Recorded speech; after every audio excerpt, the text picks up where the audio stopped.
आज बेसिकली हम district court में पेश हुए हैं और खान साहब के ऊपर ये वो मुकदमात थे जो आज जिनमें हम पेश हुए हैं। 25 मई को आपको पता है कि आज़ादी मार्च पीसफुल प्रोटेस्ट था और उसके ऊपर एक दिन में 19 FIR दर्ज कर दी गई और अभी तक वो जो मामला है वो अभी तक कोर्ट में चल रहा है। आज हमने दरखास्त दी है शेख रशीद साहब की तरफ से, इमरान खान साहब की तरफ से कि उनको प्रोड्यूस किया जाए, उनको अदालत में लाया जाए।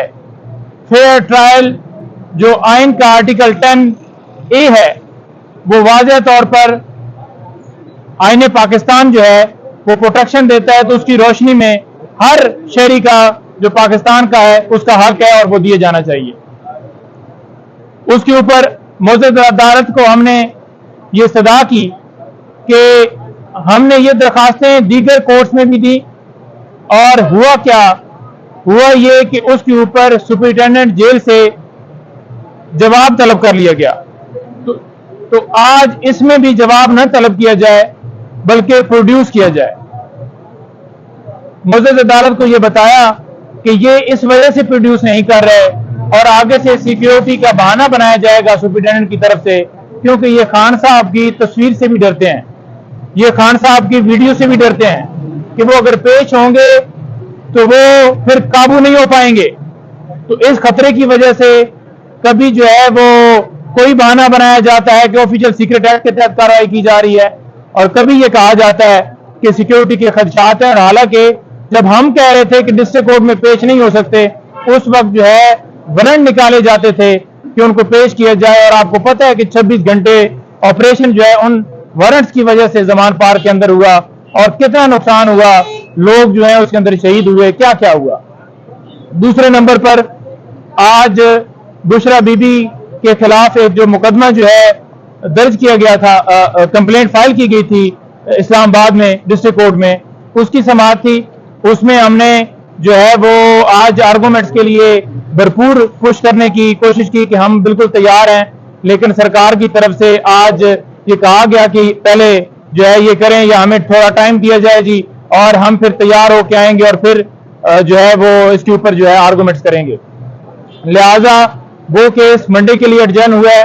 आप सबको पता है कि खान साहब के ऊपर केसेस बना के ये खान साहब को तोड़ नहीं सके और अब यानी कि ये सिलसिला जो है उनकी बहनों, उनके घर के तक, उनकी वाइफ तक, उनके ऊपर केसेस बनाए गए हैं और उनके ऊपर जो है वो कंप्लेंट फाइल की गई हैं। कभी उनको कहीं पेश किया जाता है, कभी FIA नोटिस दे रही है, सिर्फ और सिर्फ हिरासा किया जा रहा है, कभी डायरी वाला किस्सा निकाला जाता है और कभी जो है इद्दत के दौरान जो है वो निकाह का जो है वो एक झूठा सा केस जो है वो फाइल किया जाता है। तो ये सारी एक ऐसी टैक्टिक्स हैं जिनसे ये तोड़ने की कोशिश कर रहे हैं, ये इनके वहम है जो निकाल दें।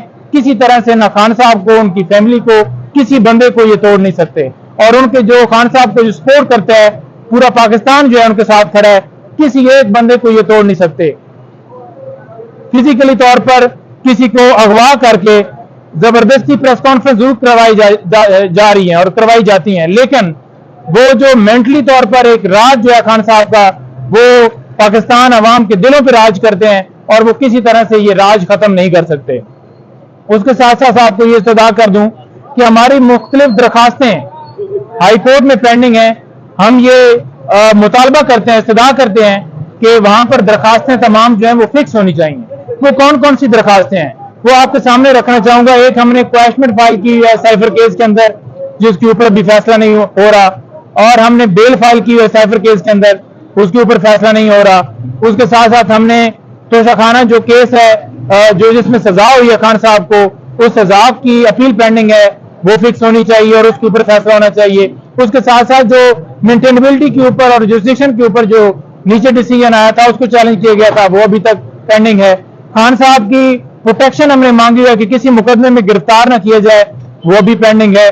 उसके साथ साथ और ऐसी दरखास्तें जैसे कि आपको पता है कि अटक जेल से अडयाला जेल शिफ्ट करने के हवाले से, महफूज खाने के हवाले से, डॉक्टर की एक्सेस के हवाले से सारी पेंडिंग्स हैं। उन तमाम के ऊपर फैसला होना चाहिए आईन पाकिस्तान से ट्रायल का हक देता है और उन्हें इंसाफ देना चाहिए। इंसाफ के तकाजे तभी पूरे होंगे जो कि उनकी दरखास्तें पेंडिंग हैं उनके ऊपर समाअत होगी और फैसला होगा। जी, कोई सवाल जी?